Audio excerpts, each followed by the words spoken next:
Have you ever wanted a Hasselblad XPan because you wanted to do panoramic photography, but you didn't feel like spending $3,000 to $5,000 on an electronic camera that's basically unrepairable these days? Or do you need a camera that can take a panoramic photo in just one shot? If you do, Moment's anamorphic lens might be what you've been looking for, and it only costs $150.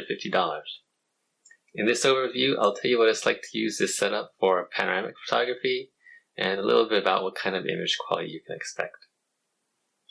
But first, in case you're a film photographer who doesn't pay any attention to digital, Moment's a fairly new company that makes add-on lenses for smartphones. Whenever they come out with a new lens, they start a Kickstarter campaign for taking pre-orders.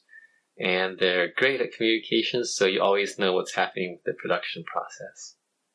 They also have a really fun YouTube channel that you should definitely subscribe to. Aside from the Anamorphic, they make an 18mm wide, a 58mm tele, a macro, and a fisheye.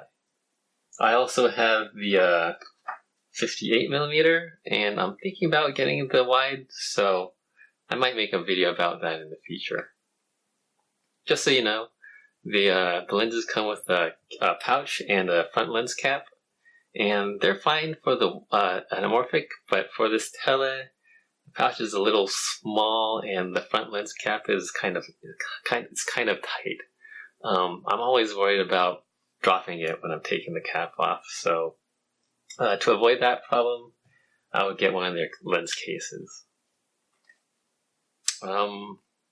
So phones, they aren't exactly designed to be the most usable cameras, but they're not that bad.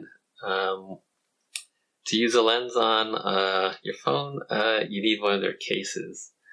The lens mount is pretty sturdy, but I wouldn't make a habit out of picking it up by the lens or anything like that. This is their basic photo case that costs $40, and they make a battery case that has a shutter button, which costs $90. Since this case doesn't have the shutter button, I hold it like this, and I trip the shutter using the volume button. It's pretty good, actually. I kind of wish the material that the case was made out of was a little grippier, because in everyday life, when I'm just sort of not taking photos or anything, it's always falling out of my coat pocket or something. All the corners are scuffed up by now, but it still works, and at least I haven't shattered the LCD yet. Actually, I might be a viewfinder snob, but the LCD is one of the worst things about taking photos with the phone. It's just really dim. Even on a cloudy day, it can be hard to see what's on the screen. So, that's one of the most annoying things I would say. Okay, well, another thing that you should know about is that the autofocus and the auto exposure are on the slow side. So if you're out doing something like street photography, where you're quickly raising the camera up to take a snapshot, sometimes the focus isn't fast enough, and you might end up with bad exposures, like this one photo I took at Desert X, where the sky's completely washed out. I couldn't recover it in post or anything. So, in situations like that, you should set things manually. And Moment, they make a free app that has manual controls for everything. So you should definitely do that in those situations. I like their app a lot, actually. They're always updating it. Like in February, they added EXIF info to JPEGs that you take with the anamorphic lens. And last month in May, they added focus peaking and zebras, which is really helpful, actually, in the sunlight. I hope that they add exposure modes, like sports mode, because the built-in auto exposure program is basically landscape mode, and that doesn't always work. Another thing that you should know is that the app tends to crash and not save your last photo when you're running out of space on your phone. So you should make sure to clear things out regularly. As for the lens itself, there's not much to say about the optical quality. It's sharp across the frame, just like the native lens, basically the same. There is a lot of barrel distortion, though. You can see it in some photos, not all. It sort of depends on what's in the photo. The good thing is that you can fix it with a free app called Screwit, SKRWT. It has a distortion correction tool, and all you have to do is add about 0.8 or so. Another thing, it might be a little disappointing if you're excited about anamorphic lenses. It's that this lens is pretty flare resistant. It doesn't flare in that dramatic way you see in movies. It's really more like blue lines. It can look cool sometimes, like this one photo I took at night in DTLA. It adds a bit of visual interest, I think.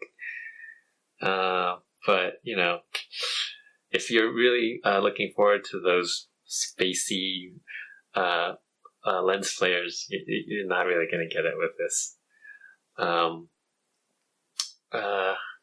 Anyhow, as for the image quality, it's what you'd expect with whatever phone you have. This is just an iPhone 6 Plus because I don't want to spend money on a phone, so I just get the cheapest one. And the image quality isn't that good, I don't think. The detail's fine when you display it on a screen, like a laptop or an iPad. Not so much for an iMac or something like that. When you start zooming in a little bit, the detail breaks up a lot, especially when the ISO goes higher than 200 or 320 or so. I would definitely recommend the full version of Photoshop Express because it has a color noise reduction tool. I had to use that for this one photo I took on the freeway when the sun was hitting because the shadows were really blotchy. I actually do that like all the time with the noise coming out of this phone. There are a lot of other good apps for post-processing like Visco and Afterlight and Darkroom, Snapseed, Color Story. It's pretty fun to use them. And I like the color that I get out of it, even though like the detail and tonality isn't so great. So, to wrap up, I take this lens with me everywhere. I've been using it for about 6 months now, and I've been pretty happy with the photos I've been able to take. It definitely scratches the itch for panoramic photography at an accessible price. The closest competition price-wise is the Horizon S3, but that has a rotary lens and you get that distortion where the lines above and below the horizon are really curved. So if you want a rectilinear panoramic photo, I highly recommend getting one of these. Now that I've seen what I can do with this setup, I've been thinking about getting an iPhone XS to make prints with. And the XS is supposed to have better per pixel detail and lower noise. So if you have one or a similarly new smartphone, let me know what your experience has been making prints. If I could make a 7x17 banquet sized print from a smartphone, that would be like really, really cool.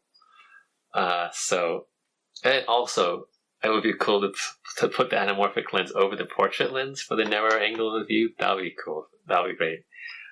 Just having the wide angle is kind of limiting. So anyhow, let me know in the comments what your experience has been, and thanks for watching, and I hope you have a nice week.